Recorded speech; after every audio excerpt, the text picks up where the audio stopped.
Bonjour à tous, aujourd'hui on se retrouve pour une nouvelle vidéo. Donc alors aujourd'hui c'est la présentation de ce luminaire. Donc la Philips Comet P verte. Donc voilà, donc c'est parti. Donc propre. Donc voilà le luminaire de devant. Voilà. Comme on peut le voir, il est vraiment super bienvenu et super propre. Donc j'ai eu beaucoup de taf, hein. J'ai eu à peu près, je dirais 3 heures, 4 heures de taf. Peut-être un peu plus, je sais plus. Mais bref, donc voilà, donc ce luminaire, là je sais pas quand est-ce que je vais sortir la vidéo, mais j'ai récupéré ce luminaire avant-hier, donc vendredi. Là aujourd'hui je tourne la vidéo, on a un dimanche, et, et donc je l'ai restauré le samedi. Donc voilà, donc j'ai à peine récupéré le luminaire que je l'ai restauré déjà le lendemain. Donc comme ça c'était fait. Et comme c'était un joli luminaire, la Comet P, j'en voulais vraiment depuis longtemps. J'en ai eu grâce à Edouard. Et tout de suite après, j'ai réussi à en récupérer de la Philips. Donc voilà, comme ça j'ai la Mazda et j'ai la Philips. Et celles de Edouard, elles sont en Solom 70 BF125. Et celle-là, elle est en Solom 100 watts, donc E40. Donc comme ça, j'ai vraiment les deux versions. La Philips, la Mazda. Et une andouille E40 et andouille E27. Donc ça, c'est vraiment cool. Enfin voilà quoi, on commence tout de suite. Et en plus, celle-là, elle est de couleur. Donc voilà la lumière de devant. Hop, de côté. Voilà. Donc, vous pouvez voir que là, déjà, il y a du changement. Donc c'est la vert foncé, hein. Voilà. Oui, la vasque, elle est ouverte. Parce que comme c'est galère à l'ouvrir à une seule main et que je tourne la vidéo à une seule main, bah ça va être la merde. Sinon, pour l'ouvrir, je dois faire une coupure. Donc voilà. Donc là, si je mets le luminaire comme ça, voilà ce que ça donne. Donc voilà, donc j'ai fait rebriller la peinture grâce à une petite technique que j'ai trouvée par hasard. Voilà, donc j'utilise plus la même technique qu'avant. C'est plus rapide et c'est plus joli. Le résultat, il est plus joli. Et franchement, on retrouve la peinture vraiment comme à l'origine. Avant, la technique que j'utilisais, on retrouvait la peinture d'origine, mais il y avait encore un voile, léger voile d'oxydation. Plus du tout maintenant. Donc on peut le voir, voilà. Donc je pense qu'on peut me voir dans la peinture. Ouais, on voit surtout mon flash. Donc du coup, voilà. Donc la peinture elle est vraiment super douce. Voilà, donc elle est vraiment toute douce. Voilà, donc ici la peinture, ça c'est d'origine. Dans les deux boutons, la peinture n'est plus présente, mais c'est d'origine. Et là ici, il manque un peu de peinture. Le devant, l'autre côté. Donc je suis vraiment très content du résultat. Cette comète, elle me tenait vraiment à cœur. Parce qu'en plus c'est une Philips. Voilà. Et c'est ma première comète de couleur. Voilà. Donc là je vais vous l'ouvrir. J'avais déjà ouvert un crochet pour m'avancer. Alors, voilà. Et là on ouvre. Voilà l'intérieur. Donc l'intérieur qui est vraiment propre. Je m'aperçois que j'ai juste oublié de remettre le bornier comme c'était. Alors le bornier, normalement, je vais vous expliquer. Là on a la cosse qui vient ici. Et le bornier qui se met dans les deux trous. Donc alors, faut juste trouver les trous, voilà. Nickel. Et là, le bornier comme ça, il bouge plus et il tient et c'est propre. Voilà. Donc c'est pas cache-misère, hein. Comme vous pouvez le voir en dessous du bornier, c'est propre. Enfin voilà quoi. Donc le réflecteur qui est vraiment bien revenu, qui est tout brillant. Donc je vais vous la mettre droite quand même. Voilà, le réflecteur qui est tout brillant.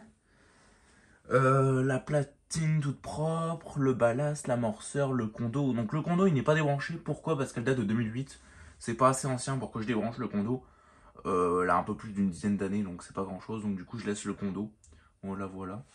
Comme je me servirai pratiquement jamais de ce luminaire. Enfin les lumières, de toute façon mes luminaires, je vais pas vous le cacher, j'en ai tellement que j'aime bien allumer de la BF, mais de la Sodium pas trop.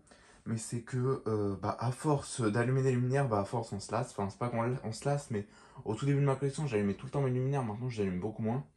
Donc je les allume surtout en vidéo, puis après je les allume peut-être une ou deux fois dans l'année, j'en ai tellement. Donc que voilà.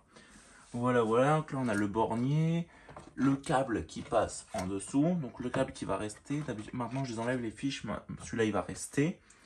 Voilà. Donc là c'est le tour. Voilà, on peut voir, c'est vraiment super propre, hein. Dans le capot, donc et la date ici 08.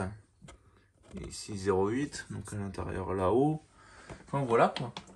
Donc ce que j'aime bien avec la Comet P, c'est qu'on peut vraiment l'ouvrir à fond. Voilà, donc là elle est ouverte à fond. Et franchement, c'est vraiment plaisant de travailler sur une Comet P, sachant qu'on peut l'ouvrir à fond. Pour enlever le capot, c'est vraiment super simple. Donc ici, on peut voir, j'ai refait briller les boutons. J'ai refait briller le plastique noir. Enfin, franchement, elle était vraiment bien à travailler, celle-là, parce qu'elle était récente. Donc, elle n'était pas trop abîmée. Tous les plastiques, ils n'avaient pas tellement terni. Là, ici, on a les petites vis de rechange, ici aussi. Donc, ces vis-là, c'est les vis plus longues pour la bride. Donc elles sont encore présentes. Voilà. Donc là, si ça frotte, c'est rien. C'est le réflecteur qui touche un peu le capot. Voilà, voilà. Hop. Et hop. Et là, on va passer au test.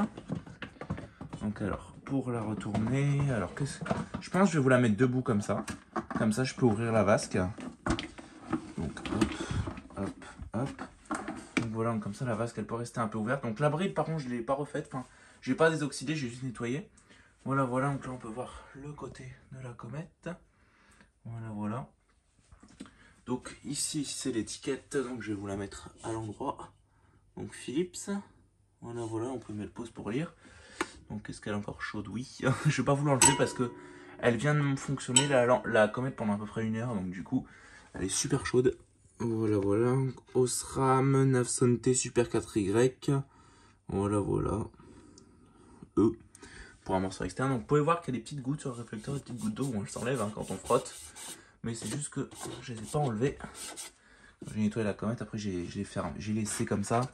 Et j'ai pas essuyé les gouttes d'eau, donc c'est propre. Hein. Donc là, la vasque fermée, ça donne ça. Pareil, il y a des petites gouttes d'eau sur la vasque. Donc vasque fermée, donc ça donne ça. Voilà. Donc là, je vais vous l'ouvrir comme ça pour la tester. Ça évite de fondre la vasque. Donc alors, on ramène notre fiche. Enfin, notre prise, je veux dire. Et là, on va brancher. Et voilà. Voilà, donc ça fonctionne. Vous pouvez voir l'appareil photo, ça fait un faisceau bleu-orange. Donc je sais pas pourquoi ça fait ça. Peut-être que l'appareil photo est un peu sale, j'en sais rien. Enfin voilà quoi, donc c'est vraiment stylé, une comète P. Donc là on a la version Mazda, bon, sale bien sûr. Donc du coup maintenant comme j'ai nettoyé celle-là, bon, c'est pas une version Mazda, mais j'ai toutes les comètes. Enfin j'ai les 3 tailles, mais j'ai toutes les comètes. Donc grâce à celle-là et celle-là, celle de Edouard et celle-là, j'ai complété ma gamme comète. Donc c'est-à-dire que j'ai LV1, LV2, L et P. Voilà. Et j'ai même la Philips P, donc de couleur. Et bon, celle-là, elle fait pas vraiment partie de la gamme, mais au moins on peut dire que j'ai une comète Philips. Enfin voilà, mais la gamme Mazda comète, je l'ai entière. Donc j'ai pas la LV2R, mais en soi, j'ai la LV2. Donc c'est la même chose que la LV2R, c'est juste le réflecteur qui change. Mais c'est quand même une LV2, donc c'est exactement pareil. Donc on peut dire que j'ai la gamme entière, donc ça c'est vraiment cool. Donc j'ai pas la mandoline, mais moi je parle pas de la gamme... la mandoline, ça fait pas vraiment ça fait pas vraiment partie de la gamme comète. Pourquoi? Parce qu'elle s'appelle mandoline. Et moi quand je dis la gamme comète, c'est comète, comète L, comète LV. Comète P, comète L et comète LV. Et pas mandoline, parce que mandoline elle s'appelle pas comète. Donc du coup on peut pas vraiment dire que c'est la gamme comète. En soi c'est une comète P avec une bride en plastique et une vasque blanche. Donc voilà, donc là on a l'impression que la vasque est vraiment sale, mais non, c'est que de la goutte d'eau. Voilà, que de la goutte d'eau. Ça va, je vais le faire après la vidéo parce que je m'en étais pas aperçu. Donc voilà, quand on frotte un peu, elle s'enlève, hein, les petites gouttes. Voilà, voilà, donc la vasque elle est vraiment propre sinon. Hein. Elle est bien transparente la vasque, sinon elle est vraiment super transparente. Donc ça c'est vraiment bien. Elle a pas blanchi, celle-là on voit qu'elle elle est légèrement blanchie. Pourquoi? Parce qu'elle est beaucoup plus vieille et celle-là elle est très récente. Enfin voilà quoi. Donc sur ce, je pense qu'on va se laisser là-dessus. De toute façon, elle a chauffé, là, elle est claire. Hein. Donc SHP 100 watts, donc c'est bien parce que les luminaires en 100 watts, à part les pilotines et pilotes, il n'y en a pas vraiment. Parce que le SHP 100A, j'ai la Carandini Village aussi. Mais j'ai pas vraiment de luminaire en SHP 100 watts parce que c'est quand même assez rare le SHP 100 watts. Ça n'a pas vraiment été très très posé. Enfin voilà quoi. Donc sur ce, on va se laisser là-dessus. Donc n'hésitez pas à liker, commenter et à vous abonner. Ça ferait vraiment super plaisir. Et sur ce, je vous dis au revoir. Allez, ciao!